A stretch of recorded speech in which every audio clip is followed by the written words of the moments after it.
Hey everybody, thank you for joining episode 25 of The Green Life. Today's episode is all about the body. Yes, anatomy and physiology, but not from a boring place, rather from a yoga perspective. I have here Matt Huy, who's a yoga teacher as well as an author, and he just released his first book with Dr. Andrew McGonigle called The Physiology of Yoga. Matthew has been teaching yoga since 2005, and he teaches anatomy and physiology in many teacher training courses, as well as providing mentoring and professional development for yoga teachers. While studying biology in college, Matt discovered the joy of movement when he enrolled in a dance class and then a yoga class. A few years later, he changed track and went on to complete a Bachelor of Arts degree in dance science from California State University at Long Beach. I think that's a very good place to study. He then completed yoga teacher training, Pilates, TRX, and Thai massage. And in 2021, he completed a Master's of Science degree in Sport, Health, and Exercise Science at Brunel University in London. He focused on exercise physiology and pain science. His master's research centered on the impact of yoga teachers' language on their students. I met Matt in London when we were working in the same studio, and as a yoga teacher I can totally understand what he's talking about and where he comes from, and his work is wonderful as well as much needed in the yoga community. As teachers, we need to understand what we're saying and why, and this is a great way to learn it. So without further ado, let's dive into the beautiful world of our body with Matthew. Hey Matt, thank you for being on The Green Life today. How are you? Yeah, doing very well. Thank you. Thanks so much for having me. My pleasure. First of all, I'm really excited about your book, so congratulations. You and Andrew McGonigle have done a great job. I bought the book, but of course it's not ready in Europe yet. So thank you for sending me a copy. And it's going to be a really interesting one to have for everybody. And we're going to talk about that. But congratulations. It's such a good piece of resource, to have at home if you're interested in your body. If you're a teacher or not, doesn't matter, like if you're a yoga teacher or not. It's actually a book that people could use when they study medicine or nutrition, because it really goes deep into anatomy and physiology. So I love that. So well done. Well, that's very kind, and thank you. Yeah, it was a lot of work, but it's amazing to have the product at the end of it, So yeah, I'm very honored to have been part of the project, and I'm proud of it too, I'm happy to say. Yeah, and you are in London, but Andrew is in LA? Yeah, so I'm actually originally from California. He's originally from Northern Ireland, which is part of the United Kingdom. And now I've moved from California to the UK, and he's moved from the UK to California. So we've swapped. Yeah, you did a switcheroo. That's awesome. Yeah, exactly. And by the way, now it makes sense that his surname McGonigle reminds me of a teacher from Hogwarts in Harry Potter. So for the Harry Potter fans, that's it. Everybody will actually feel it. That's very cool. All right. Well, for people who don't know you, now we know that you're from California, but can you give us a little bit of an introduction about you, and also how you got to become an author? Yeah, absolutely. So yeah, I was born and raised in the US in California. I was at university studying biology, the full name being ecology and systematic biology. And to be honest, I wasn't doing that well. And I think I enjoyed perhaps the poetry of nature more so than the time in the lab, learning plant names and that sort of thing. So at the same time that I was studying ecology badly, I took a dance class at the recommendation of a friend, and a yoga class by a recommendation of the same friend. And I just fell in love with those things, much more so than I felt I was enjoying biology. So I just decided to take some time off. I dropped out of university for a year and a half, and I traveled around the world a bit. And I studied a lot of dance and yoga during that time. Eventually, I went back to university. I got my degree in dance from the California State University at Long Beach. And it wasn't just, obviously we danced a lot, but there was also some solid education to that too. So I did courses in anatomy and physiology, some Pilates work, dance history, Laban movement analysis, and that sort of thing. So yeah, there was really good theoretical knowledge there too, in addition to simply just dancing. And then after that, I did some dance work, and I taught yoga. I've had lots of different jobs, including working at the zoo at one point, working at McDonald's. So I've had all kinds of jobs, whatever needs to be done. But yeah, eventually I became a full-time yoga teacher. And just about 3 years ago, I decided to embark on a master's degree. And so I went back to science. So I enrolled and have now completed a master's in sport, health, and exercise science from Brunel University in London. And that was an amazing journey. And I loved every moment of it. I love learning. I love being in that process of learning. At night, my partner says, my lovely partner, she'll do crosswords, French crosswords, because she's French, in bed. And what I do to relax is read about anatomy and physiology. It honestly puts me in this very relaxed space. So that's truly what I do for my free time. I enjoy it. I've been teaching anatomy on yoga teacher trainings for the last 5 years. So I go into for example, 200-hour teacher training, and I'll deliver the 20 to 30 hours of anatomy component for that. I've been doing that, as I said, for 5 years. So yeah, I make my living through teaching yoga, through teaching teachers, and I honestly love every moment of it. I like teaching, members of the public, if you will, just like your normal yoga practitioners, as much as I love teaching yoga teachers about all the amazing facets of the body. And through anatomy and physiology learning, I feel like I have learned so much about my own body, my own practice, and it's empowered me as a teacher. And that's what I wish to share with other teachers, is to feel more empowered, to feel more confident, to feel more fearless in their delivering of yoga, which is honestly an amazing movement modality. So if I had to boil down my mission, it's to empower yoga teachers, basically. That's awesome.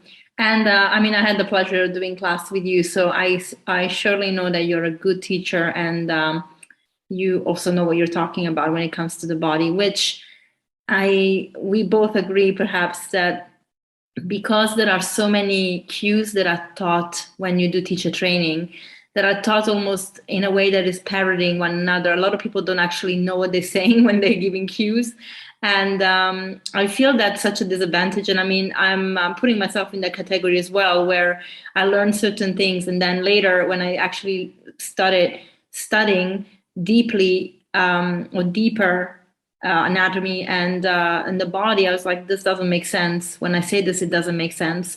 And I learned so much that, sadly, I really thought I knew what I was talking about. It made sense at the time, but there is this, this concept of repeating what you've been taught by your teacher. But if your teacher is not educated in anatomy, sometimes, again, it's the process of parroting one another. And instead of, helping our students, we actually can really injure them long term.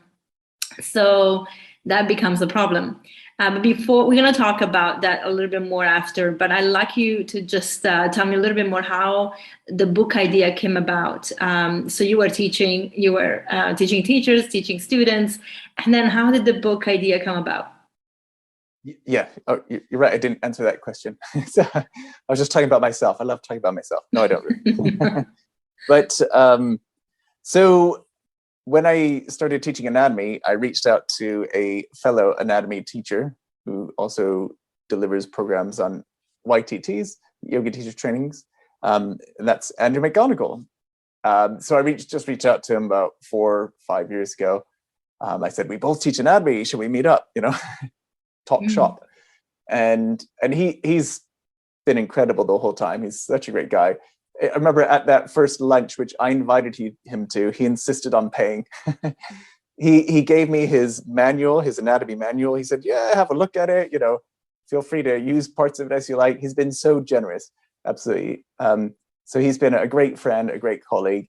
And then he he came up with the idea for this book and approached me and basically said, I don't want to do this book alone. So would you be willing to do it with me? And I immediately said yes. And it was very much a roller coaster. There were times when I was sitting on my laptop typing, which took hours and hours, and thinking, honestly, like, this is rubbish. What I'm writing is garbage. No one's going to want to read this, And I think it's a normal part of any project that you go through, that there are ups and downs, and you doubt yourself. So it's been a roller coaster of emotions in writing this book. But in the end, I am really happy with the product. And what we are trying to do is bring the evidence base, the large body of scientific evidence, to the yoga teacher and to make it accessible to the yoga teacher. So it came from Andrew initially, and it's been really a labor of love, and I've enjoyed all of it. That's great. And the book just came out now in the US, right? It's available in the US. Yeah, and the copies are currently being shipped to the UK. So if it's not available yet, it will be soon, basically. Amazing. So your publisher is a US publisher then? It is Human Kinetics, which is a great publisher. They do loads of sport and health science related topics. So we're very blessed to be with that publisher also. Yeah. Oh, fantastic. Well done. Well, I had a chance to look at the soft copy of the book, and I must say I truly love it. And by the way, it's called The Physiology of Yoga. So for those who don't know, by Andrew McGonigle and Matt Huy. And you should really get yourself a copy because it is fantastic. So one thing I found really interesting is that you broke the body down, really like the book down by body parts, but also then diving deeper into the different aspects of that body parts. For example, your skeletal system or musculoskeletal system, the nervous system, respiratory system, and then you just dive deeper into that. And what I love is that it's not just about the anatomy of the body, but actually how it functions and how everything connects together. And one thing that obviously as a holistic health coach, I really appreciate that, because it kind of ties together the fact that the body works as a unit, even though we have different body parts and they all have a role, they have a job, and we kind of get into disease or ailments or pain when we don't allow our body to function the best that it can. And pain is a big one, because in classes, for example, we have a lot of people that come, whether they have wrist pain or hips, or they're just very stiff and they have pain everywhere. And of course, we can actually dissect those different parts of pain also, because a lot of people are like, oh, your fascia size, and there's all sorts of stuff. And I do love one thing about the book, the myth busting. So we're going to have some myth busting on the show today. But let's talk about pain a little, because I think if anybody, whether they are a teacher or not, whether they're just people that go to class, we all face pain, whether it's a pre-workout and chronic pain or actually after our classes. So where does pain come from, and what does pain actually mean? Yeah, great question. And pain science is something that I focused on in my master's also. So first of all, pain is an output of the brain rather than an input from the body. So all throughout our body, we have nerve receptors known as nociceptors. So noci comes from the Latin word nocere, however you pronounce it, which means to harm. So we have nociceptive input coming from every part of our body and even inside the body. And they basically measure a certain threshold of stimulus. So if you brush something lightly on your finger, you'll sense that, but it's not enough to trigger the nociceptive neurons to fire, right? Or to carry it up through the central nervous system. However, if you cut your finger, and we have all kinds of sensors, which even measure these compounds that broken cells release, right? So we can measure these compounds in the blood and all that sort of stuff. And then it will send a message through to the central nervous system. And then at the spine, there's kind of like a gate. And if the message from the nociceptive neurons is strong enough, then that message will go up through the spinal cord, up to the brain. And the brain will then interpret that information. So nociceptive information from the body is only one part of pain, right? And sometimes not even a part at all. So our brain will consider contextual factors. So if you're running from a bear, for example, it's going to hear, okay, I understand that my foot is broken. However, it's more important that I run from this bear. So I'm going to override those nociceptive signals, okay? Factors including social factors, like you might be amongst friends, or you might be presenting in front of people and you don't want to show that, I don't know, that you've tripped and hurt yourself, right? So our brain will consider all this information, and it will then create a feeling of pain if it decides the feeling of pain is the right thing. And so the pain is, as you could say, in the brain.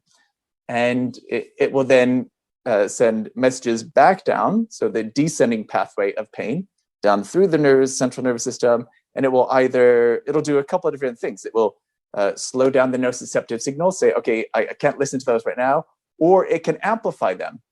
And so this is why people can sometimes perhaps be in a traumatic accident, like a car accident or something, and then they might not feel pain in the heat of the moment, and also, this is being affected by neurotransmitters and hormones like adrenaline, noradrenaline, that sort of thing. And it's not until perhaps that they get to the hospital that they start to feel pain, right? So this is a really common occurrence. So pain is one part of nociception, and it is much more complex than the simple thing of tissue damage equals pain. And we can also have kind of problems in the system at times too. So we can sense pain sometimes, even when there's no nervous stimulus. There's no input coming from the outside. So I'll give you an example. There have been some studies. There's one where they put people in a sham stimulator. So think of a hairdresser's hair dryer from the 1960s, right? And then you have a little knob with the numbers 1 to 10, and you tell the person, okay, we're doing some brain stimulation right now, but nothing's plugged in. There's no electrical, there's nothing going on. You're just putting something on someone's head. And interestingly, quite often people will experience pain to the point where they'll have to leave the experiment and say, I can't take any more. They might leave with headaches and that sort of thing. And yet there is no outside stimulus, right? And there was no tissue damage. So we can also have pain when there's no tissue damage, or we can have nociceptive signals amplified. And this can happen in the case of something called complex regional pain syndrome, where the nociceptive signals of the brain get kind of hyper amplified. And so the simple thing of like a feather brushing on someone's forearm might feel like searing pain. So pain is a real thing for sure, but it's not as simple as pain equals tissue damage. And that's the same with everything from cutting your finger, which could happen in an accident, to chronic low back pain, which is a fascinating topic in and of itself. And chronic low back pain is more associated, it seems, with psychosocial factors, such as how you're feeling in yourself, how you are getting on in your love life, how if you've been through any serious episodes of depression or anything like that, all of those things affect your back pain more so than specific pathoanatomical causes like a disc degeneration or a disc herniation or something like that. Wow. So that's a kind of a nutshell of pain and nociception and how they're not always the same. Yeah, wow, that's fantastic, and I didn't really know that either. But can we talk a little bit more about back pain, because I feel that the majority of people are displaying issues and symptoms of back pain, and I don't know if you have seen an increase in the last 2 years, because you mentioned depression being one of the causes of back pain rather than physical injury. And we have seen a lot of depression in the last 2 years because mostly isolation when we were in lockdown. A lot of, a lot has happened, and so a lot of people got affected by it in one way or another. And I just wonder if you've seen an increase in back pain because of emotional instability. So you're right to say that a lot of us do get back pain, and it can be difficult to come up with a number, because what do you measure? Is it people with back pain for 2 weeks, and you say, and then we measure everyone who's ever had back pain for 2 weeks, or should it be longer than 6 weeks or something like that? But estimates, based on data that we have available, show that about 2/3 of us or more will have at least one episode of back pain in our life. Right? So back pain, you can say at some point, is more common than never having back pain. So it's very likely at some point in your life that you will have back pain. And as we both said, yeah, psychosocial factors do affect back pain. And that's something that we've only learned about in the last 30 years. There is a difference, of course, and it's important to know when we're talking about evidence-based information, which comes from scientific studies, versus anecdote. And anecdote is what I've seen personally, right? So I can tell you that either yes, I have seen more back pain recently, or I have not seen more back pain. But really, that would be just down to my experience, and my experience will be different to someone who is a personal trainer, someone who's a banker, someone who's a back pain specialist, right? I have heard, but I have not looked into this research myself, so I'm going to be cautious in my language. But I have heard there has been a slight increase in anxiety since COVID and that sort of thing, and with that, there could be a correlation, an association also with higher back pain. But myself personally, I've not seen an increase. And also I'm not good. I would be careful to talk for the whole world about whether there's been an increase overall. If that No, of course. makes sense. Yeah, no, of course. I mean, our experience and knowledge is also limited. I think anecdotal evidence is valuable, and it's the start to getting deeper into then research, right? Even when you have scientists wanting to do any sort of experiment and study, they will start with anecdote, but it's not very easy to put those into practice as normal people that don't work in that field. So I just find it fascinating. I mean, I know a lot of people that have back pain, and I never really brought it down to the social issues. But why is the back where social issues seem to be mostly concentrated? That's something that is fascinating. Why we hold it in the back, lower back? Well, I wouldn't say that that's not necessarily the only place where social issues or psychosocial factors will affect pain. So if you're more predisposed to neck pain, for example, then it's more likely that you'll have an episode of neck pain at a time when you're stressed and you're not sleeping enough and you're not eating that well, or if, wherever it is that in your body, it's not specific to the back, but an overall systemic increased sensitivity to pain. And in fact, another time, interestingly, when this happens is during pregnancy. So research has shown, interestingly, that it's not relaxin, which is the hormone that's released in higher quantities during pregnancy and which creates more malleable connective tissue. It's not relaxin that causes the pain. because people who are pregnant can have higher levels of it and not have pain, and people can have lower levels of it and have pain, right? But what does seem to be the associative factor is your previous episodes of pain and your predisposition to pain.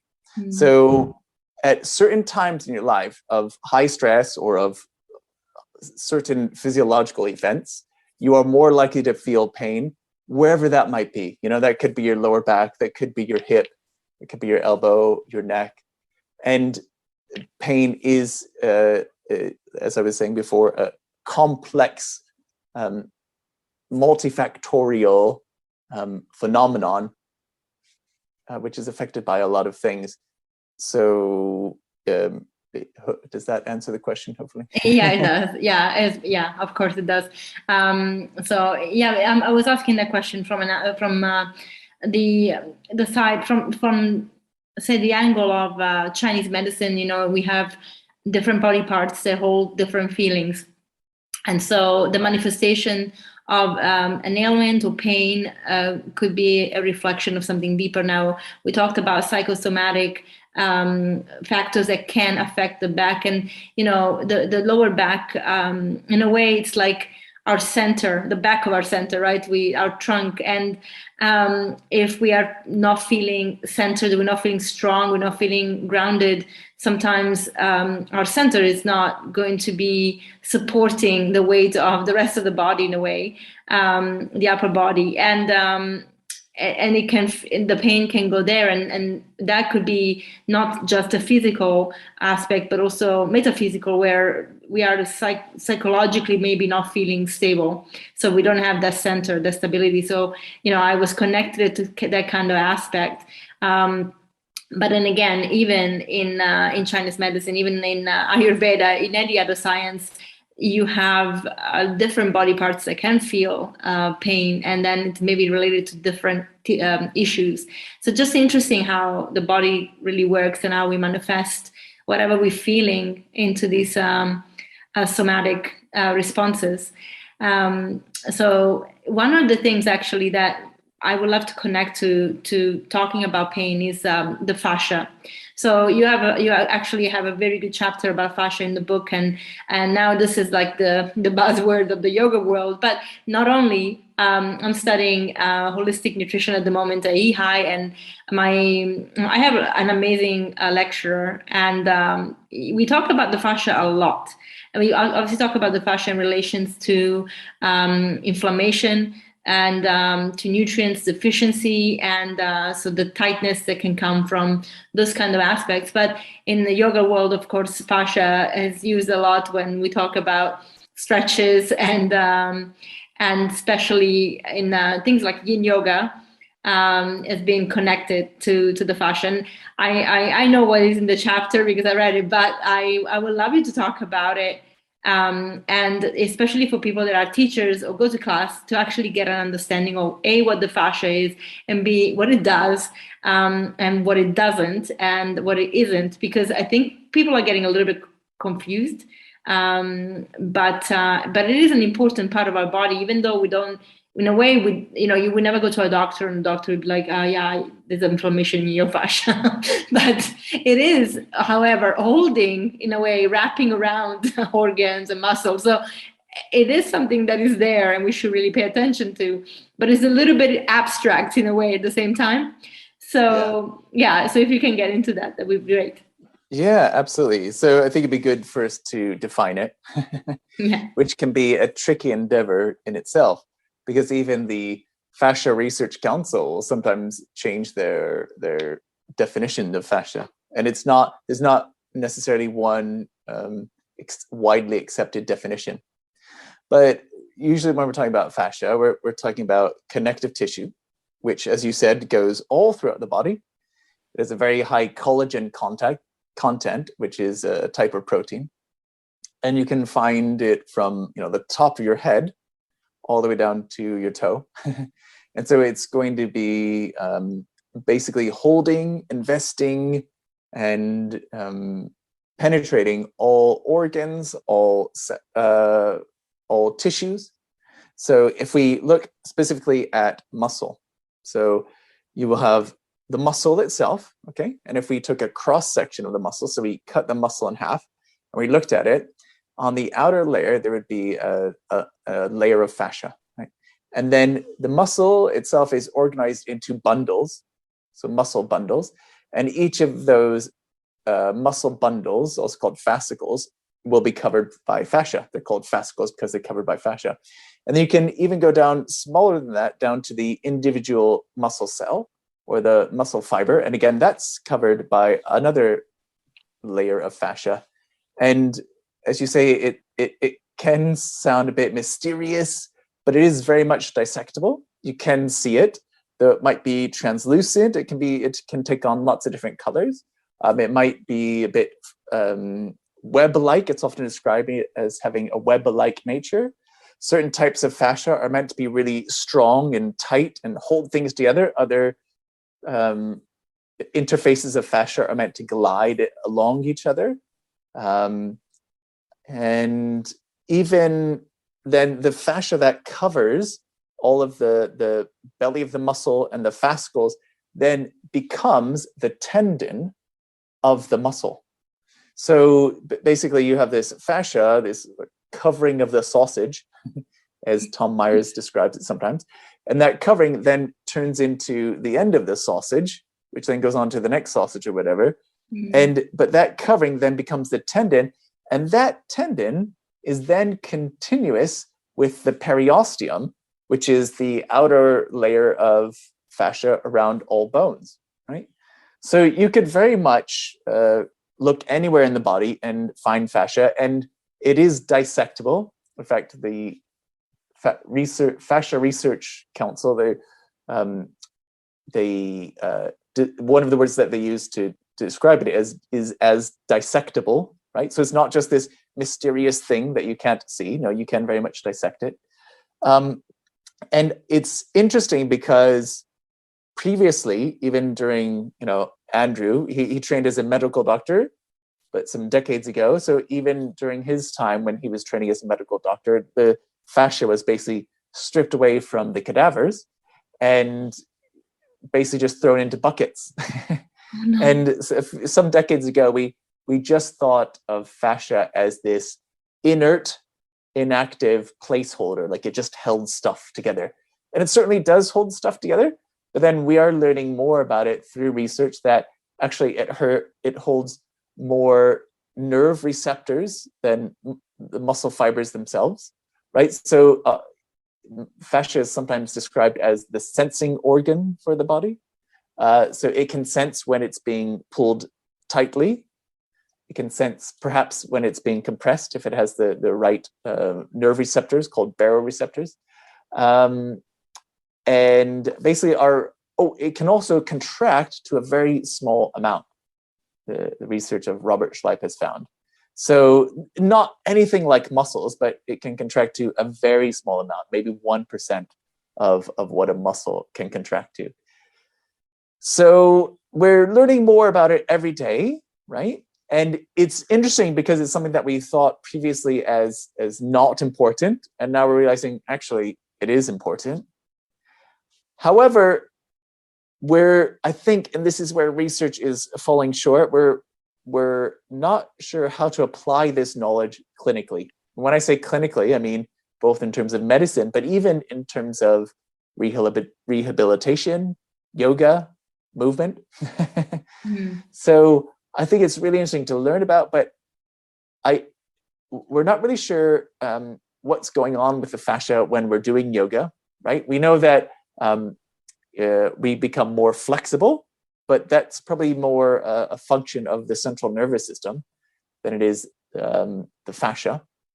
And I think this is where the research will go next, is to look at, can information about fascia help us clinically? Can it help us to, diagnose disease or to help people move better or that sort of thing? So for the everyday yoga teacher, I think it's great to learn about. It's really interesting to learn about, or fascinating, as one might say. Good one. But does it matter on a daily basis? No, I don't think so. And in fact, I think if we are cueing people about fascia, it can sometimes actually take them out of just being present on how their body feels and on the breath. So that's my take on methodology on the teaching of yoga. And what's interesting also is that fascia seems to create a lot of debate, and I found people get more kind of hot under the collar when you talk about fascia. Like I had an Instagram post saying you cannot release your fascia because the idea doesn't even make sense that you can release your fascia, right? But that's a different topic, and that I think that got stirred some debate.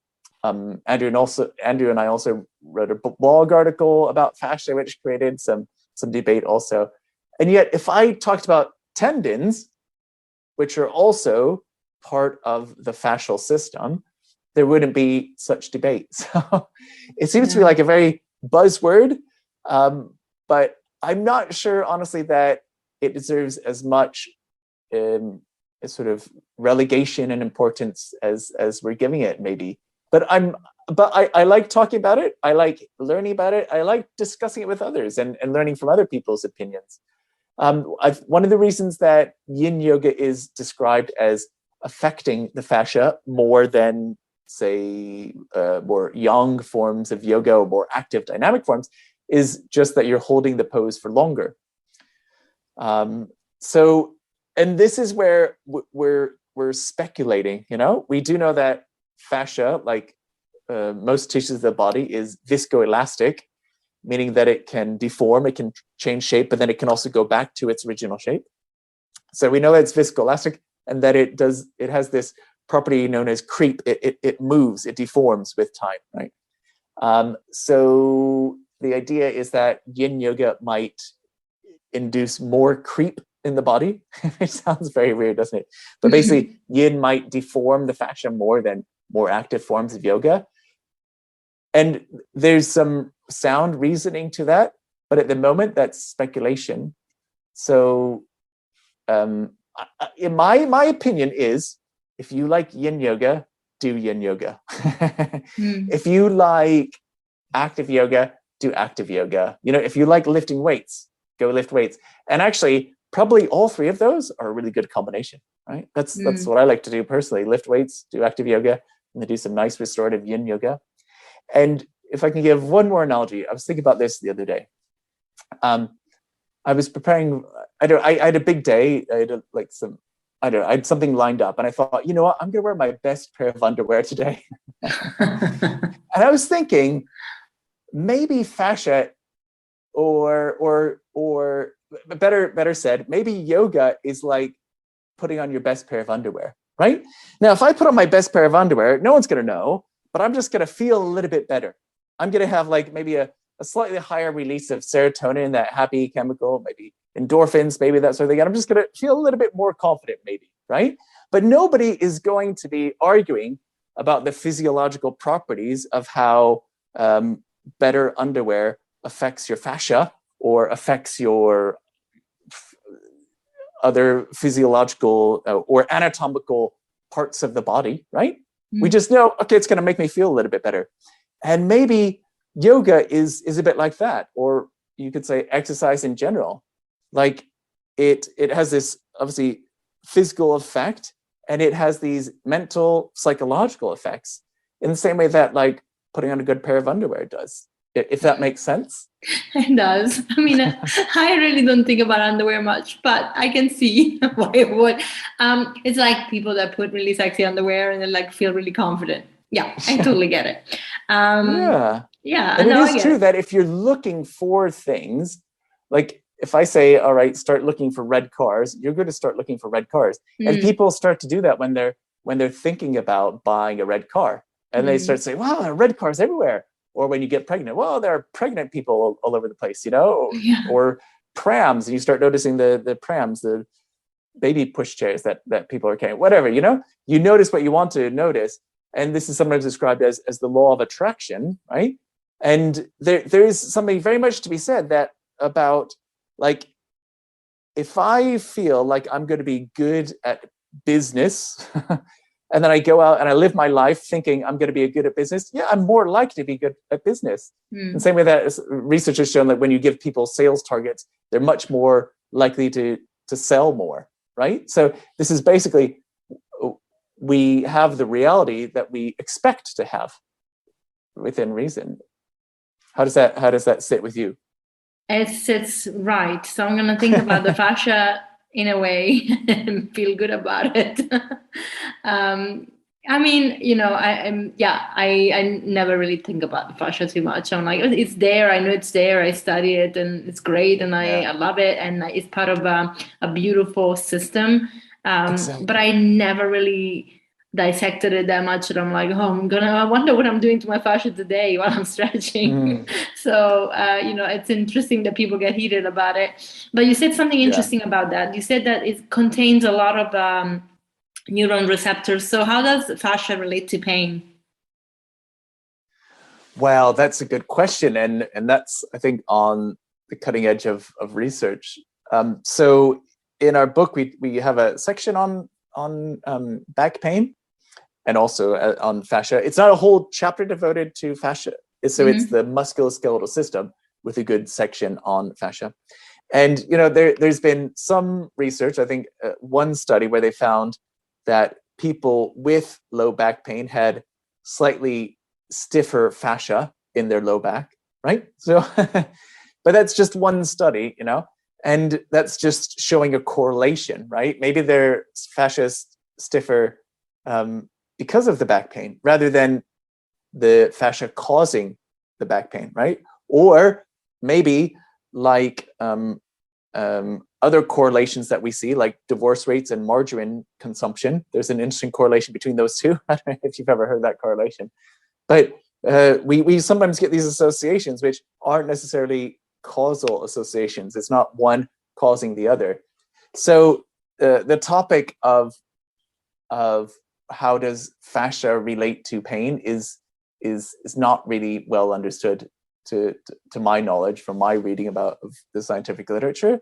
I don't think we can jump to that conclusion, but we do know that pain, as I was saying before, is multifactorial. It's affected by lots of things, including biopsychosocial factors. And perhaps you've heard of the biopsychosocial model, which is in contrast to the biomedical model, which kind of says, the biomedical model basically says that if you have pain, it must be attributed to some anatomical cause, right? Like disc degeneration, disc herniation. But the biopsychosocial model looks at the whole person, basically, and considers all those different factors that affect a person's well-being and their pain levels and that sort of thing. And it's the model that is being used more and more in clinical settings, so by physiotherapists, by doctors, and it's been around for like at least three decades. So, oh no, I'm older than that, aren't I? So it's been around since at least the 70s, the biopsychosocial model. That's when it was introduced first. And I think it's a beautiful way of explaining how pain is not affected by just one thing. And in fact, 90% of people with low back pain have the type known as non-specific low back pain. So you can put them into an MRI, X-ray, look for changes to their spine, changes to their back, and you won't find anything, right? So 90% of all back pain is non-specific. And what is interesting then also is, how do we get out of pain? So exercise is one of the things that can help pain. Improving your social life, your psychological factors can also help improve pain. And then there are just sometimes, sadly, these very persistent cases of pain where nothing seems to help. And so then maybe it's about living well with pain as much as possible. And I think knowing that pain does not necessarily equate with tissue damage can be really liberating. Because in my own yoga practice, I might be doing a back bend and or feel some discomfort, some pain in my lower back. But I know, okay, it's not necessarily tissue damage. And I feel comfortable working with those sensations in my body. Right? Yeah. So I don't think we necessarily need to run away from pain at all times. And there's actually some research that shows that exercising with pain, even during pain, does not increase your base level of pain. And in fact, will improve it will basically decrease your pain to the same level that general exercise will. So keep moving, basically, and observe the sensations in your body and know that pain is part of it. We wouldn't expect to always be happy, would we? You know, that emotions have lots of different facets. And so I think it's the same with our body. We will be in pain sometimes, and sometimes we won't. Yeah, I think pain sometimes triggers fear. And Yes. and that's probably the more powerful showstopper. You know, people don't want to, they're afraid of feeling more pain or not getting better. I mean, I certainly had students in my classes that were terrified of going, you know, doing a chaturanga because of their wrist, even with adjustments, you know, even like putting the knees down. And I think I definitely saw from them that the fear was higher than the pain. So it's an interesting factor. But you speak kind of about it. Well, you speak about our psychology in a way, but our nervous system, because obviously our emotions are part of a bigger picture when we talk about the brain and the nervous system. But it's an interesting thing to how emotions can also affect the way that our body naturally works. You know, things in the body without any emotions that might stop things from working. Everything works kind of seemingly because our body is so perfectly designed. But then we are the ones that bring in sometimes those factors that might compromise the way that we are naturally meant to function. So in your research or in your even curiosity, even if it's not in the book, but how does fear affect people on our overall, especially on the mat? Because we're talking about yoga, it's nice to just keep it in that kind of context. How do you feel that fear affects people on the mat? That's a great question. And you were talking about how you think you can see this cycle of people in fear in your yoga classes, and psychologists have a model called the fear avoidance model. And it's basically a cyclical model, a cycle showing how we get injured. So we have some instance, right? Something happens once, right? We have our first episode of back pain or whatever. We trip or whatever. We fall out of handstand for the first time. Okay, something happens. And yes, there is an injury. But then what happens is, instead of overcoming that injury, we then become fearful. And that fear then leads to us reducing our physical activity, reducing our yoga, reducing our movement. Also, that can then contribute to changing or stopping meaningful events in your life. And an important factor, interestingly, in someone going from acute low back pain to chronic low back pain, which is described as basically less than 6 weeks and then versus more than 3 months. So why does low back pain turn from 6 weeks long to more than 3 months long? Why does it become chronic or persistent? And an important factor is people stopping meaningful activities.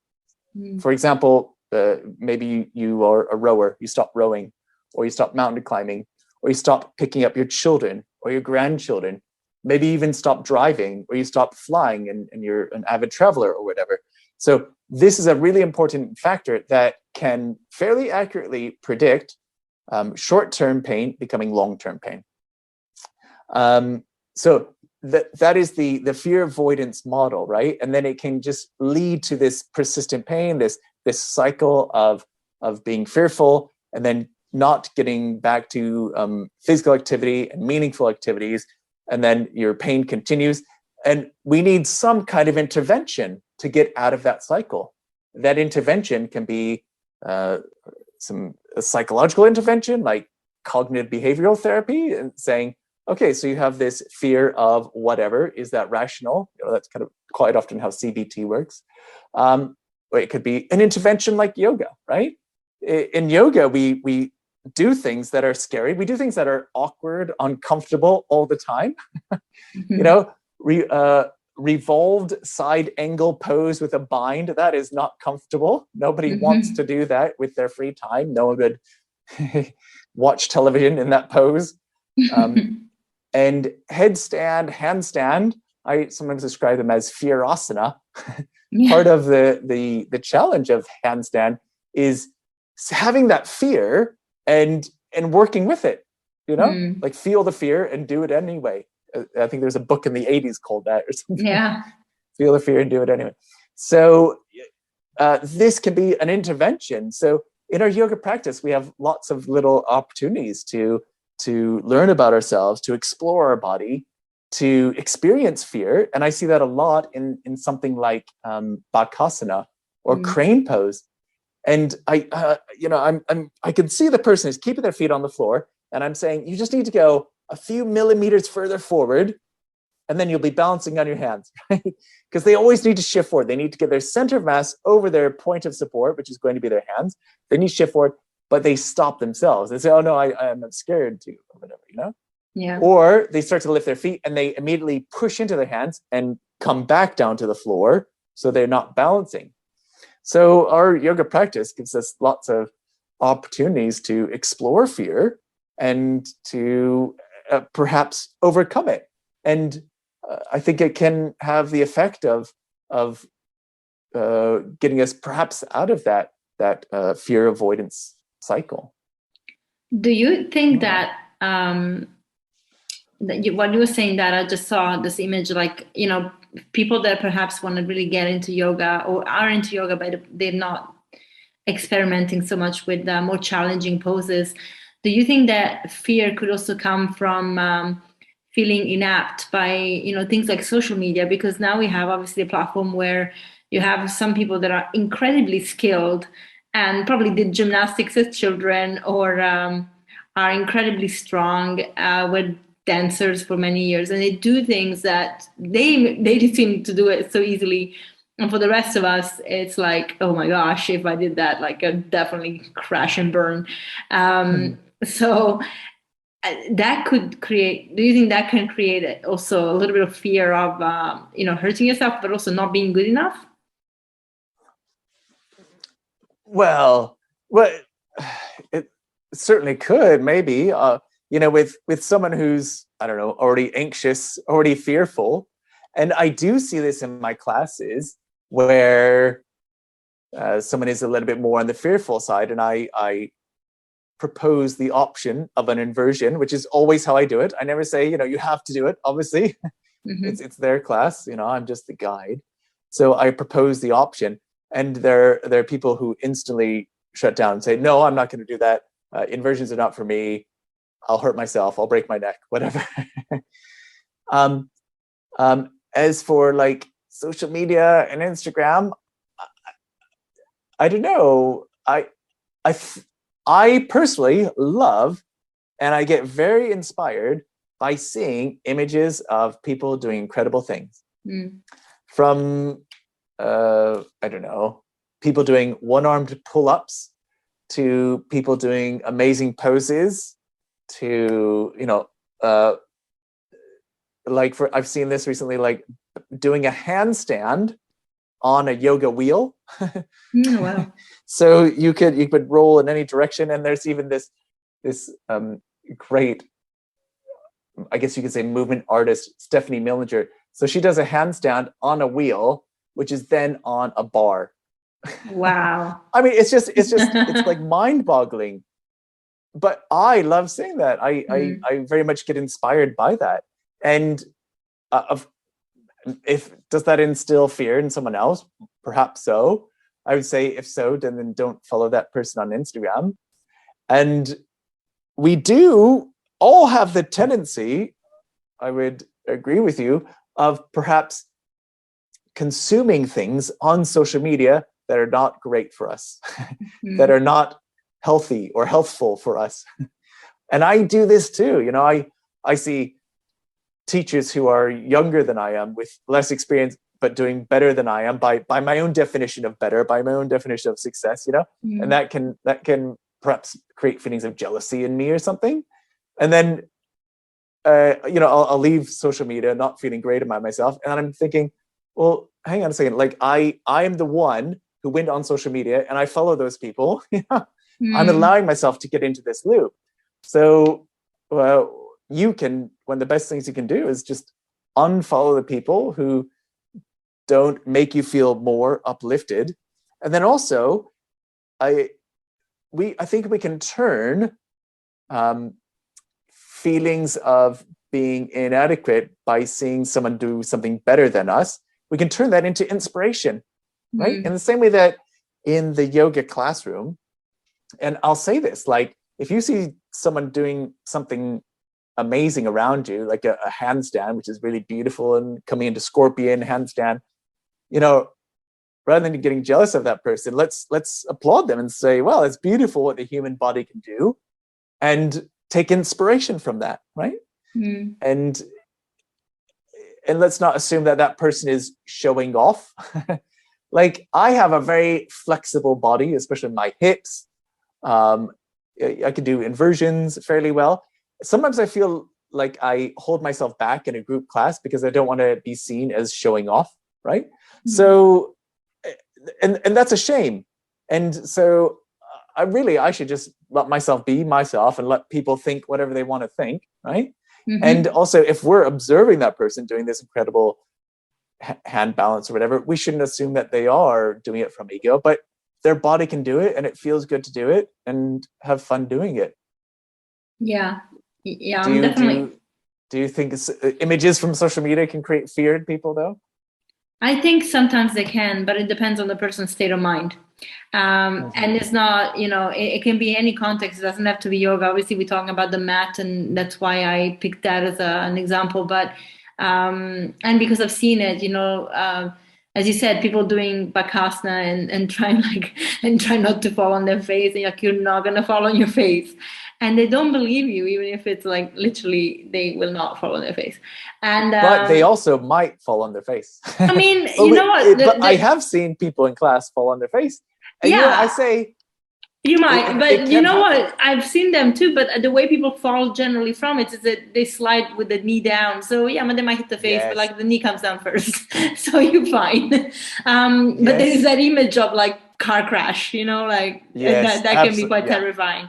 I get it. I get why. And I've been teaching people with like bolsters and pillows, and be like, okay, if you fall, you'll be cushioned.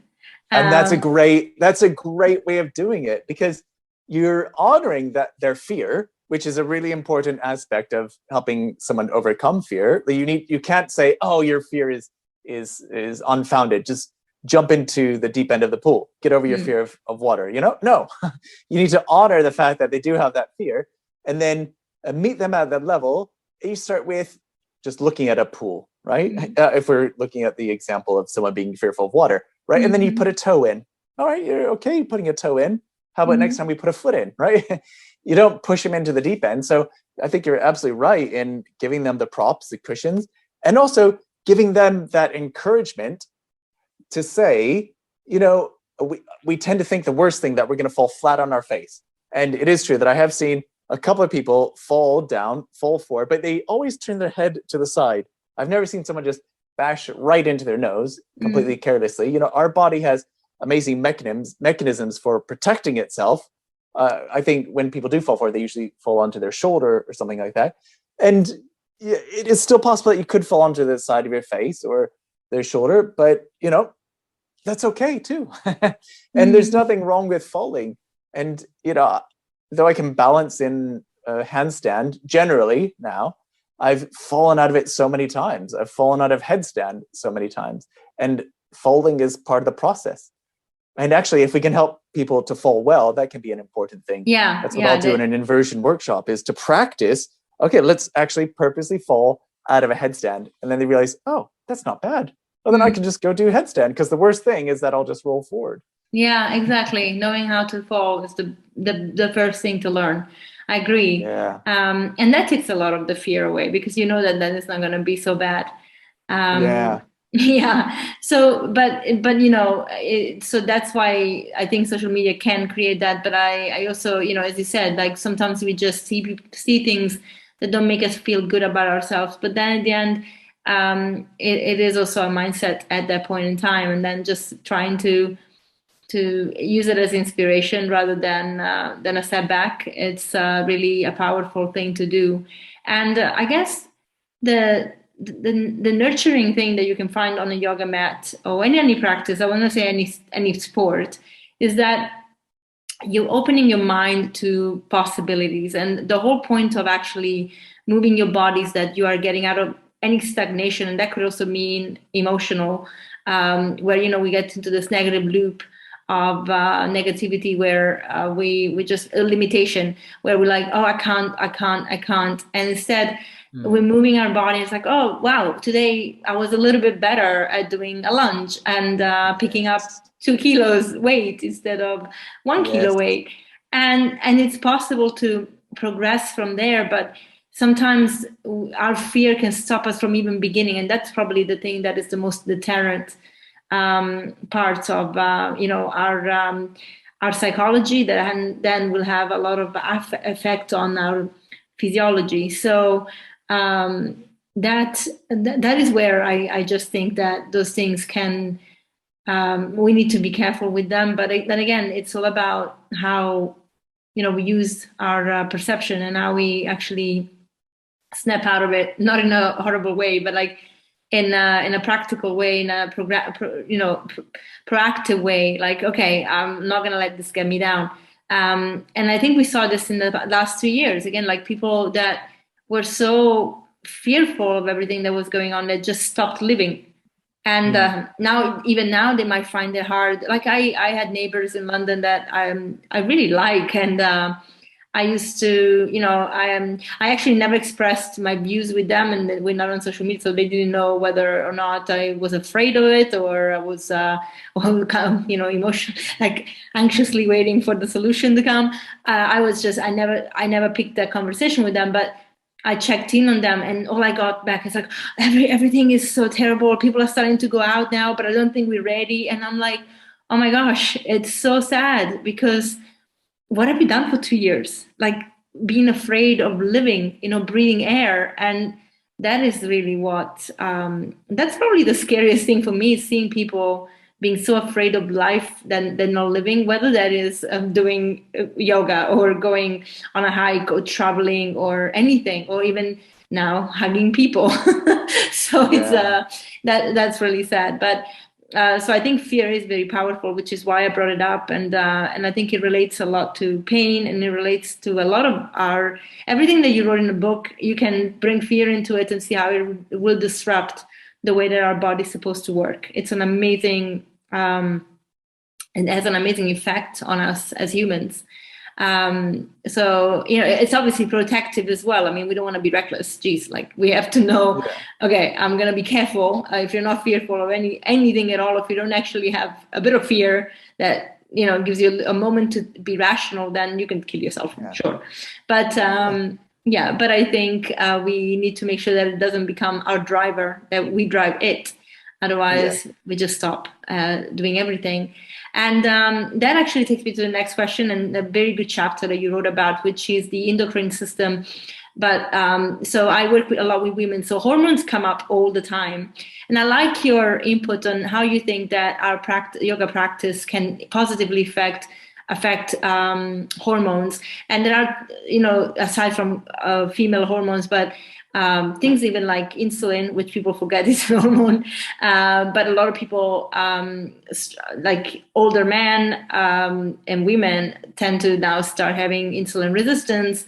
I mean, starting to become younger and younger. Actually, children have insulin resistance now, but that is one hormone that I think we can probably talk about, that a lot of people can relate to. Aside from other hormones, but in general, how does yoga affect our hormones, but also specifically when it comes to insulin? I like to bring that in. Yeah, I think just generally speaking, yoga will basically help to balance out our hormones. And the reality is it's not just yoga, to be honest, though I love yoga myself. And obviously you do too, but really exercise in general, honestly, and movement and keeping physically active. So if it is the case that you prefer running half marathons to doing a yoga practice, or you love, I don't know, calisthenics, Pilates, whatever, rowing, then great. As long as you're moving and getting the exercise in, that's when you're going to get all the benefits of it. And it wasn't in writing the endocrine chapter because I was a little bit scared of it, to be honest, because it was the one that I knew the least about, probably. I was the most comfortable writing about the musculoskeletal because that's what I teach in a teacher training, for example. With the endocrine, I thought, I don't even know where to begin. I thought it would be boring. It was fascinating to learn about. And it's fascinating to realize also that we need this balance of so many hormones. I was trying to look up estimates of how many hormones we have in our body, and it's hundreds and hundreds. And it's hard to know the exact number. And we're also discovering new hormones at times, right? And they are playing a vital role in everything that we do. It's just incredible. Even cortisol, which I devote a good section on, which is commonly called the stress hormone, and it certainly is released at higher levels during stressful events, but actually it is an essential hormone, and it's sometimes described as the master hormone. Right when you wake up, you get a shot of cortisol, resulting in the cortisol awakening response. So it's what helps get you out of bed in the morning. And if you don't have enough of that can lead to feeling lazy and not wanting to get out of bed, right? Which is actually, one of the symptoms of depression is a lack of desire to do things. And adrenal exhaustion too. Yeah. I had that. Yeah, bless you. Yeah, and it's this amazing balance of hormones. Then serotonin being released, which helps us feel good. Endorphins, which is really interestingly a portmanteau, meaning combining of two words of endogenous morphine. Endorphins, endogenous morphine. Morphine is what we think of as a painkiller, like to a really strong drug. If like someone at the end of life might have morphine to help them just feel good, but our body is producing a chemically similar or pretty much the same structure as morphine, which is the same as what you find in street heroin. Makes sense why we have so many receptors to it, though, to the drug then. Well, exactly. The reason these drugs work, including cannabis, including nicotine, is because we have these receptors in our body, and thus our body produces these things on their own. So we also have endocannabinoids. So our body is producing its own cannabis. We don't know very much about that, but that also seems to be affecting motor movement, affecting mood, affecting appetite, all the sort of things that you associate with being high on cannabis potentially, right? So yeah, our body is this both this drug dealer and drug buyer. Yeah. And generally it's working in a really beautiful balance, but it can get out of whack. And it can get out of whack because of perhaps what we're eating, because of stress in our lives, chronic stress. It can get out of whack because we're not moving enough, exercising. So the way, what we do know from research is that exercise in general helps balance out these hormones. It helps us get a better regulated amount of, as you said, insulin, which is the necessary hormone running through the blood, which allows the cells to open up to glucose, which is what they need to burn, right? So insulin resistance means that the glucose stays in your blood. And so the sign of diabetes is an increased blood glucose. So the cells are not absorbing the glucose as they should, even when they need that energy. And so one of the symptoms of diabetes might be lethargy or an inability to get the energy that you need, right? There are all kinds of symptoms to diabetes. So yeah, exercise and yoga, including yoga, can help just balance all of this out, help balance out this medicine cabinet of all these amazing drugs that our body is producing, or I should say hormones rather than drugs, but drugs basically mimic those hormones.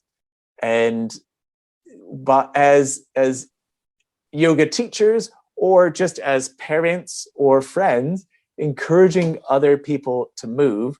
So, for example, maybe meeting someone for a walk rather than just sitting down for a pint. So that's also has its benefits too.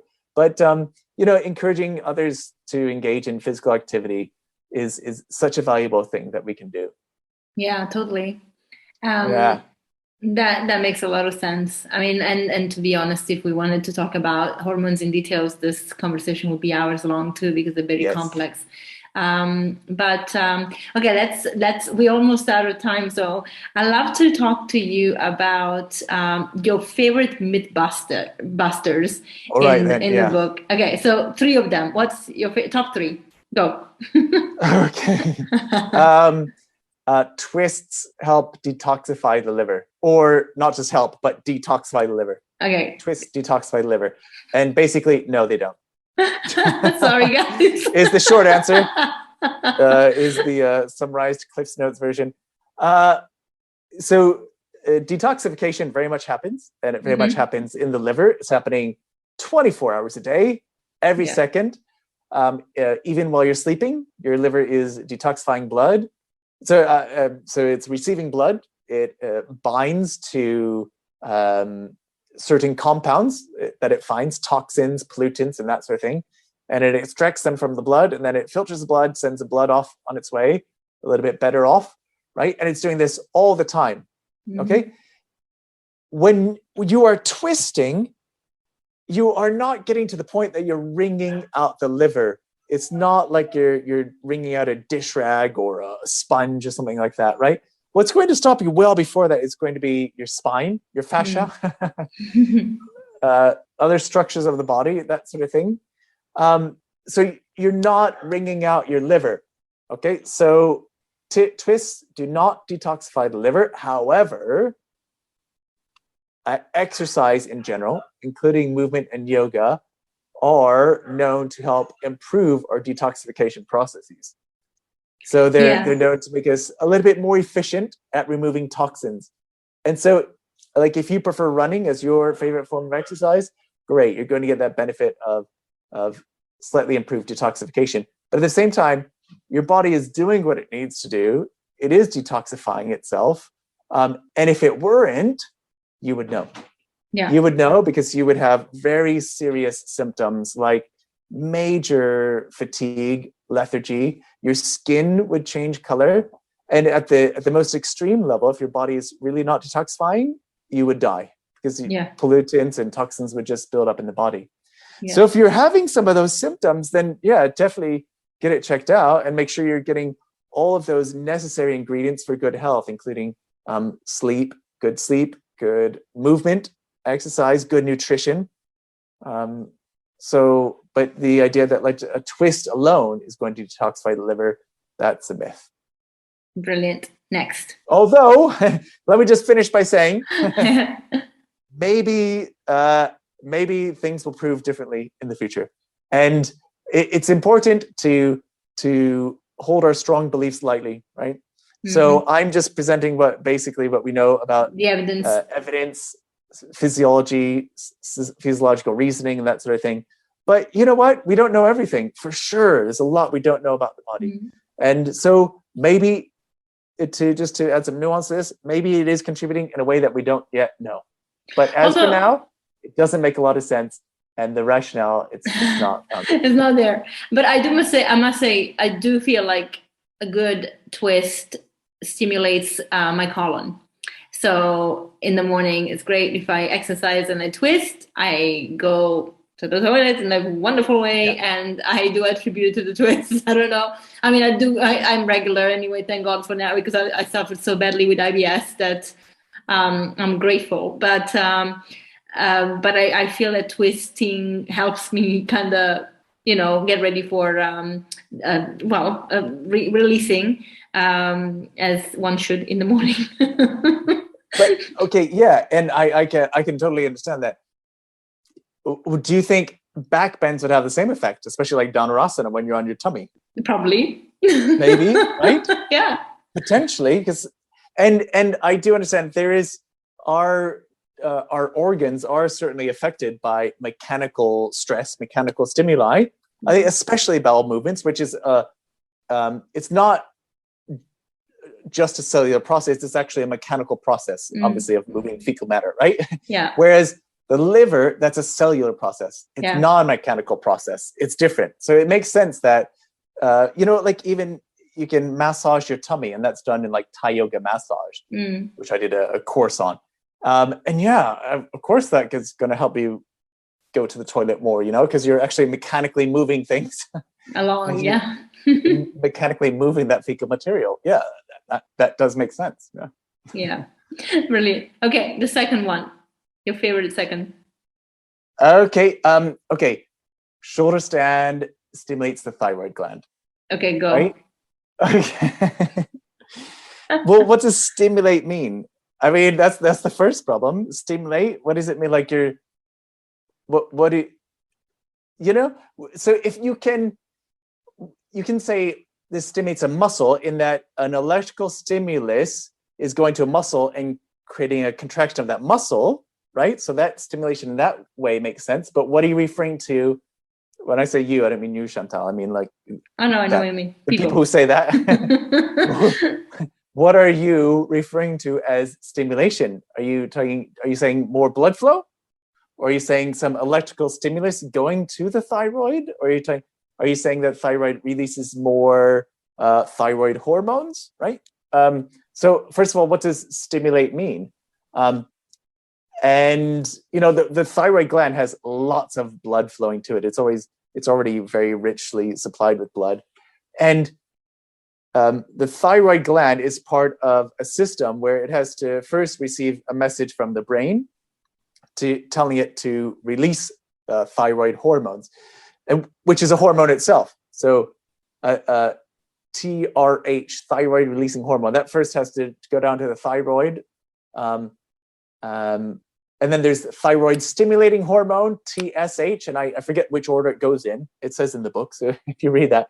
But you need one first, like you need the thyroid stimulating hormone, and then you need the thyroid releasing hormone, right? And those come from the brain first. So if you don't have those first, then your thyroid won't know to release the thyroid hormones themselves, or then go through the blood and help us with all the things that the thyroid does, including like increasing energy levels and that sort of thing, because fatigue is one of the signs of hypothyroidism. Okay, so even if shoulder stand were to increase potentially your levels of thyroid hormones, you would first need that increase of thyroid stimulating hormone and thyroid releasing hormone from the brain, right? So it's not even necessarily that the blood flow to the thyroid is going to do that. Also, do we want more thyroid hormones going through our body? We want a balance of everything. And there are two conditions associated with imbalanced thyroid. That's hypothyroidism, not enough thyroid hormones. There's hyperthyroidism. Too many thyroid hormones are being released by the thyroid gland. So wouldn't it depend on whether someone has hypo or hyperthyroidism to determine whether they should be doing shoulder stand or not? And then secondly, or thirdly, or whatever point I'm on, it doesn't quite work like that you push on something and that stimulates it, right? I can push on a muscle and that's not doing anything. It's not stimulating the muscle to contract or anything. So it might make sense in a person's mind. It might be logical in the mind that shoulder stand can stimulate the thyroid, but that doesn't necessarily mean that it is physiological. Yeah, I mean, I never heard that actually. Funny, I've heard a lot of things in classes, but I've never heard that. Oh, you haven't? Yeah, I never heard about the thyroid being stimulated by a shoulder stand. if I heard it once, I would say what would come to mind for me is the compression on our throat. So maybe Yeah. just bringing more blood flow in it, warming it up. I'm not sure. I would probably think of that first. If I heard it, like, and I didn't have this Yeah. conversation with you and I didn't know better, I would be like, oh, that probably because you're squeezing your neck and it could be that. Other than that, like, Yeah. I don't know how Although, you. are you squeezing your neck? It's really like when you're doing a shoulder tendon, it's really like the vertebrae, the cervical vertebrae, and all the connective tissue around there. That's probably going to stop you before you Yeah, get to actually squashing this the thyroid thyroid, structure exactly. really deep inside the neck. Yeah, totally. And I think again, it comes down to how much do we know our bodies, because Yeah. we think about the outside and the inside almost being like having the same effect, and or being Yeah. affected the same by the exterior when it's not. Like, this is why we have muscles and bones to Yeah. protect our organs. Otherwise, can you Yeah. imagine what a disaster it would be? Yeah. Yeah. I think that claim about shoulder stand has as much reasoning as saying that a wide-legged forward fold, so Upavishta Konasana, your legs are open wide and you're folding forward. Saying about the thyroid and shoulder stand has as much reasoning as saying a wide-legged forward fold will stimulate your sex hormones, right? But it does. Yeah. It's because your sex hormones are produced in that same area, the testes or the ovaries, right? So by that same reasoning, then you could also say that stretching in a forward fold will increase your follicle stimulating hormone, or will increase your testosterone.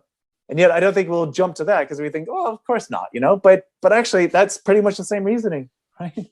Oh my gosh, if that happened, I think people don't do these things in class. You're gonna have a problem. Like, too many people trying to get home together after class.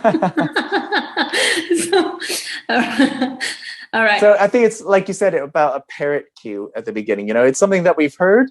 It's something that kind of vaguely makes sense in your brain because, oh yeah, that you're squashing that part of your body, and there's a thyroid gland in there, so we must be doing something to it, right? But from what we know about physiology, no, it doesn't make sense. Yeah. And the third one. Okay, let me. How about inversions? So like headstand, forearm stand, headstand. Bring more blood to the brain. Okay, have you heard that one? Yes. Okay. I never use it as a cue though, because, well, I don't know.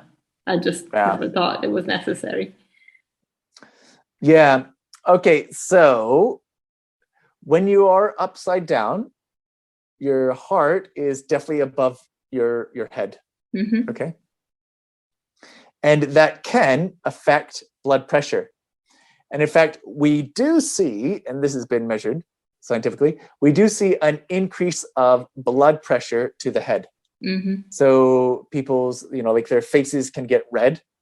Their eyes can swell a little bit. So the intraocular pressure, the pressure inside the eyes can increase. And that's one of the reasons that it's said that glaucoma, or increased eye pressure basically, is a contraindication for inversions, right? Mm-hmm. Or same with increased blood pressure, uncontrolled increased blood pressure or hypertension, right? So it does increase blood flow, or blood pressure to the head on the outside of the brain. However, the blood going to the brain is going through different arteries, and it's a very different system, and it is very tightly controlled. It is something known as cerebral autoregulation. So it's controlling the blood flow. So as soon as you go upside down, the arteries that supply the brain, the carotid arteries, are going to decrease in size. They're going to shrink or constrict, as the name is known technically, right? Yeah. So you're actually going to decrease the blood flow. Or more correctly, you're going to regulate it, and you're going to keep it regular. Our brain is using lots of glucose. It's using lots of energy. At least 20% of our energy used is by the brain, just by thinking and just by doing the things that it has to do, like telling our body to move and all that sort of thing.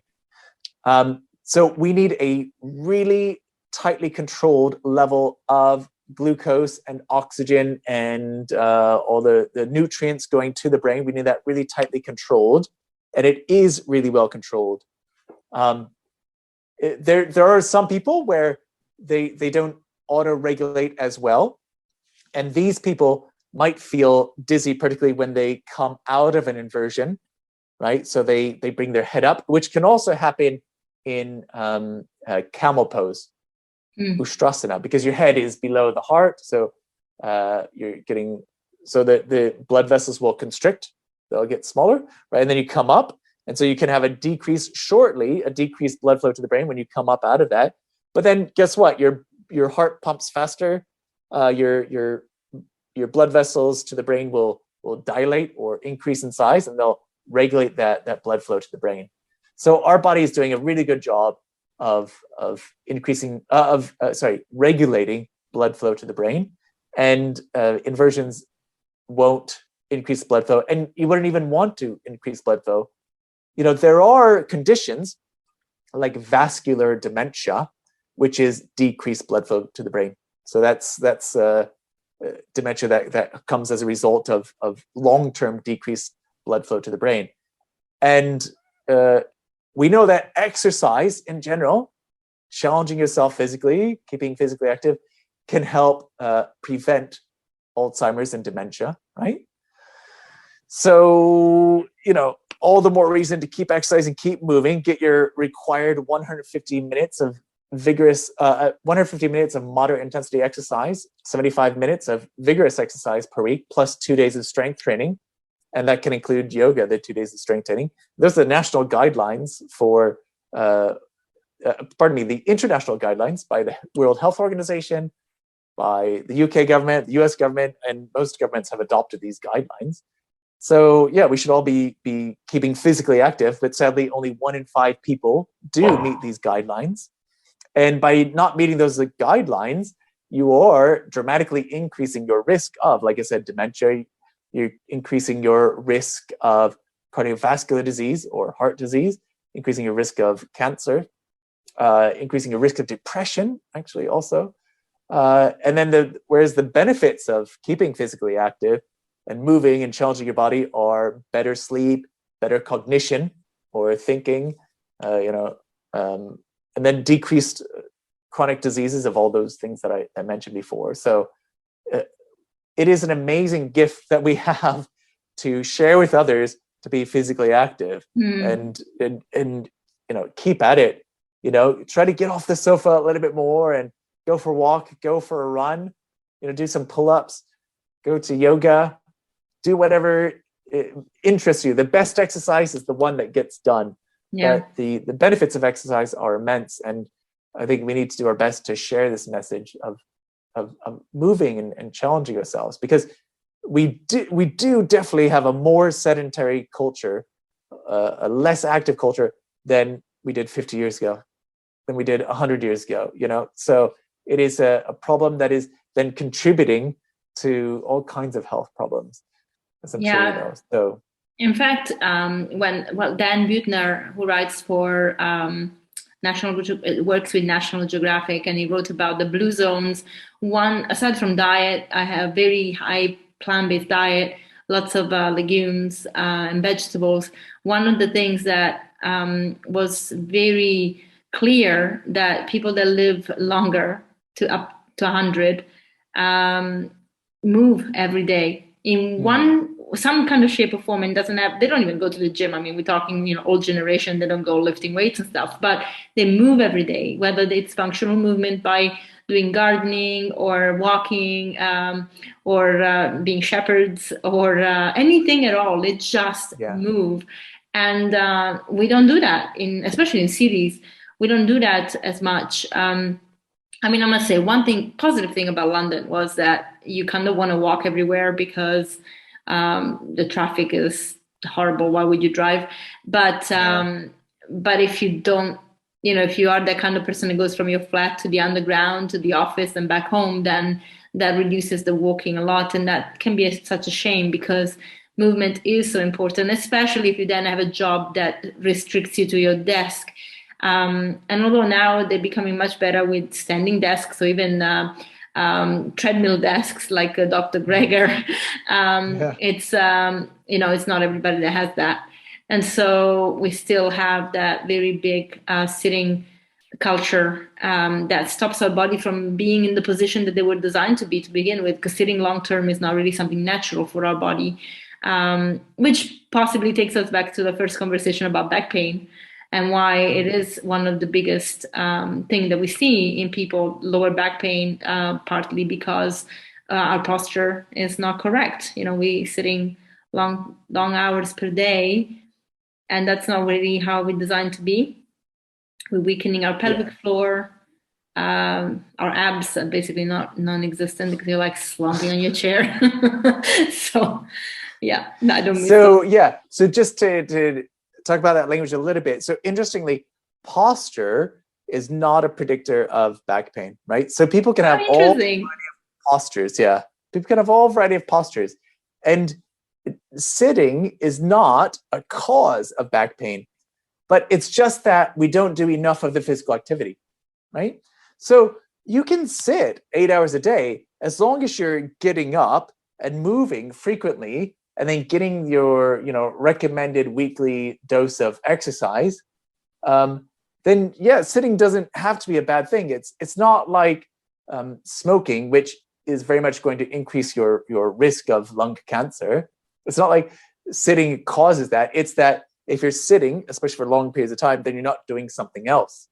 And also, when you do sit, it puts your body into the state where cells become less receptive to insulin. So you increase your blood glucose, and so you can get this increased risk of diabetes. So, but then you break that up. If you just break up sitting by moving like once an hour, 5 minutes, then you eradicate that effect. Hold on, we open Pandora's box. Okay, so about posture. Okay, so sitting per se, not bad. Sitting long hours, problem. But what about the way you sit? Because not everybody's sitting straight with a nice long spine. People are like literally slumping. What does that do? I would say not a problem. Really? If you are constantly changing your position, right? And that's the thing. Yeah. If you are moving around, while you're sitting, and not just being sat still for one position for a really long period of time, and then also you're getting to the gym or your favorite yoga class, and you're strengthening the spinal extensors, right? Then it's okay to slump in the chair. It is not an inherently bad thing to slump into your chair. But there's a lot of benefit to strengthening the back muscles. And if you are always slumping in your chair, you're never giving the back muscles that chance to switch on and do the job that they're meant to do. And that's something I like to say at the beginning of the yoga class, when we're warming up into back bends, and I like to do active back bends. So in other words, you're just contracting from the back muscles alone. And I'll say, notice how the back muscles feel, and they're finally getting their chance to do the job that they're born to do. Because and we can measure electrical again by sticking stickers on people's body or needles, and it's called EMG, electromyography, and you can measure the electrical stimulus being sent from the central nervous system to that muscle, so you can determine if the muscle is basically firing or not, or at least the nervous stimulus going to it. And so we do find that when you do slump in a chair, your back muscles can pretty much switch off. Wow. Right? So it's not that the sitting causes the back pain, but again, because you're sitting, you're not doing something else.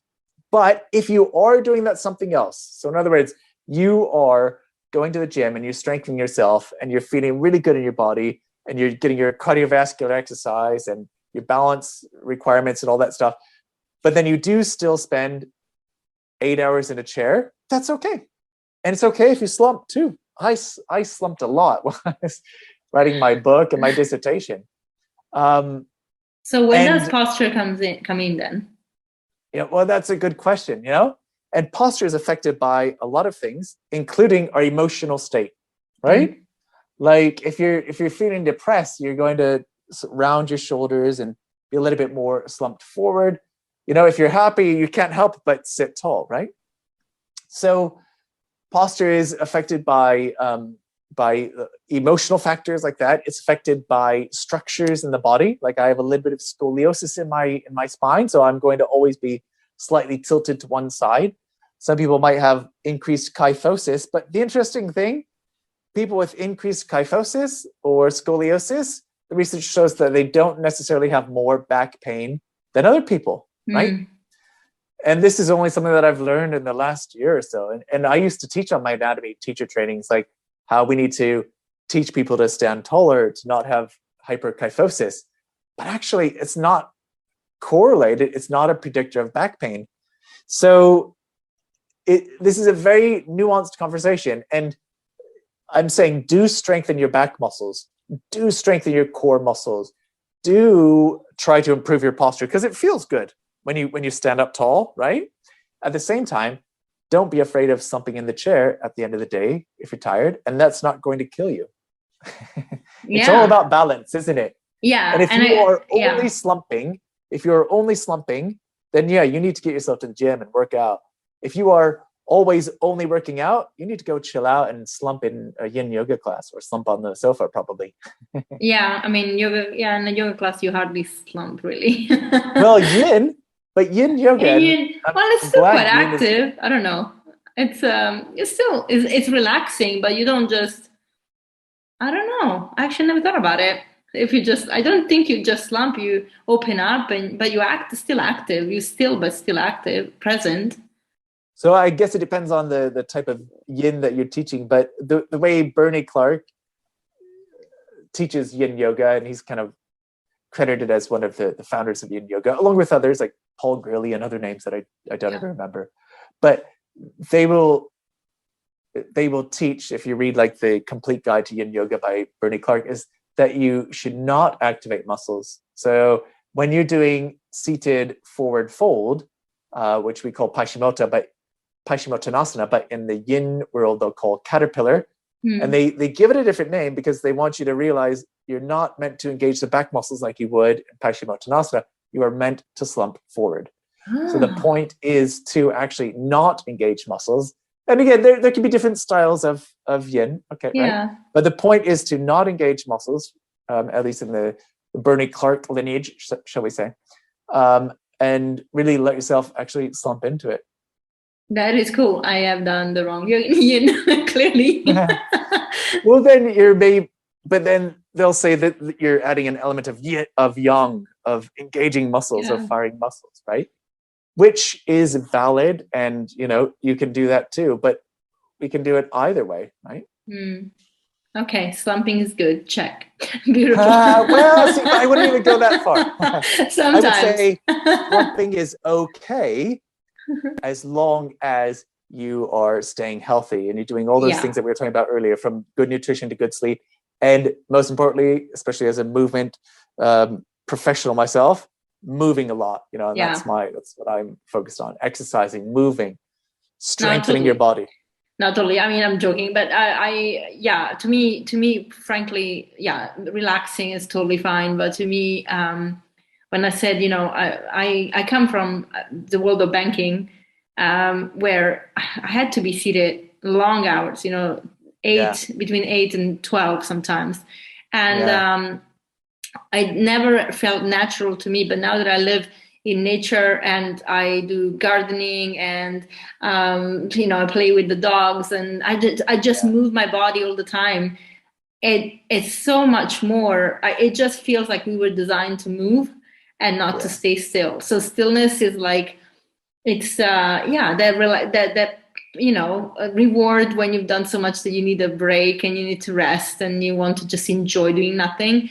But the way that we have adopted stillness, physical stillness, because our minds are never still, it's not is not really doing us any favor. I don't think it's natural for us to be sitting for long hours, a day. And again, yes, we can get up and move every hour, but how many people do that? Because it's very easy to sit in front of your computer and literally not move for hours, because emails keep on coming in, tasks keep on coming in, you have deadlines, you're on the phone, and the time just flies. And so in theory, yes. Practical, I don't think it's done. I remember I was sitting next to two colleagues, and they actually were my friends as well, because we kind of all really liked fitness and Walt Disney, but at the time, so don't even go there.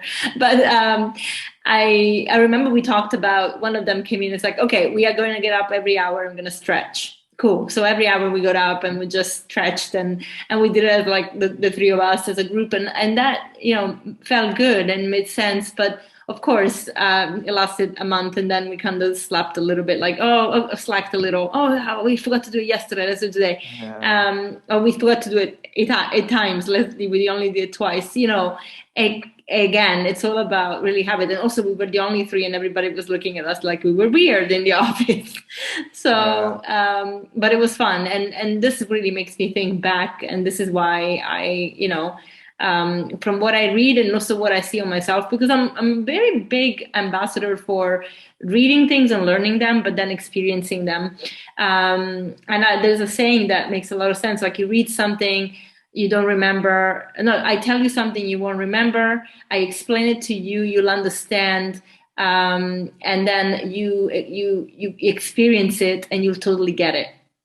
Like, that's when it starts completely making sense. Even if you understand something, it might not make sense fully because you haven't experienced it. But when you do, yeah, it's like, oh my gosh, totally. Anyway, sorry. And then the next level, when to really understand it, to teach it to someone else. Yeah, exactly. And yoga is often described as that you can only get so far with the theoretical knowledge, right? You can only get so far reading the texts of yoga and learning about the philosophy. To actually reach enlightenment, it requires the practice of it. Yeah. You need to practice the sitting in meditation or being absorbed on one object, right? In order to reach that. So it's a practical thing. And all the rest that you should do off the mat. That's what we fail most of the time. Oh my gosh, that's fun. Thank you so much, Matt. I mean, I kept you for 2 hours, which was 2 hours. 2 hours, and it's a great conversation. Oh my gosh. Almost 2 hours, but it's that's what I mean. Before the show, we talked about being organic. I mean, there are things that just flow, and it's a very interesting conversation. And I hope that this inspires people, number one, to buy your book, which I'll link to the show notes, but also to kind of understand their body a little bit better, because I think there is a wealth of benefits that come with understanding how your body should work and how it currently works, and really try and make changes that make you feel much more empowered in your own skin. And feeling better per se, not having pain, it definitely boosts your confidence as well, and how you react to situations, to others. And I'm studying the same exact things from the perspective of nutrition and herbalism. And so when I read your book, it made a lot of sense. In fact, it's funny how I'm reading the chapters. I'm really looking forward. I'm much more of a book person, so I'm looking forward to the hard copy because I see a lot of in my current books. You probably have seen my library behind me there, but from the class, that I just have so many things that make more sense when they're connected to the yoga world, because they're much more holistic. So I'm actually looking forward to having those notes from your book into my work, in my studies. So thank you. Well, I really hope you enjoy it. I already did what I read on the soft copies. It's going to be a lot of scribbling on the hard one. Cool, good. And I think through learning about anatomy and physiology, we can come to know ourselves better. Because you can take your car to the mechanic, so you don't need to know about cars, right? But you have to look after this body all throughout life. And yes, we can go to a doctor when we have our problem, but a doctor can only help. I mean, doctors study pathology. They study things that go wrong, not how to thrive, right? So we all have this body to look after, to take care of, and to help us to thrive. So I think knowledge of the human body is necessary if you're human and you have a body. Yeah, all of us. Pretty much. Thank you so much. This was really All right, good. thank you. All right, thanks, Chantal. Thank you. Bye. Bye. Thank you, Matt, and thank you everyone for staying on for the episode. I'm so proud of Matt for sharing this beautiful book, and I cannot tell you how wonderful this book is, and I hope you learned a lot from the episode. But if you can get yourself a copy, check out the show notes and get yourself one. Whether you teach yoga or you go to yoga or you do any sport, I've never read a book that talks about the body in such an easy to understand way and not boring at all. And so I hope you will enjoy as much as I did. And of course, if you enjoyed the episode, please do like it, share it, review it, and help us grow. And I will see you next time.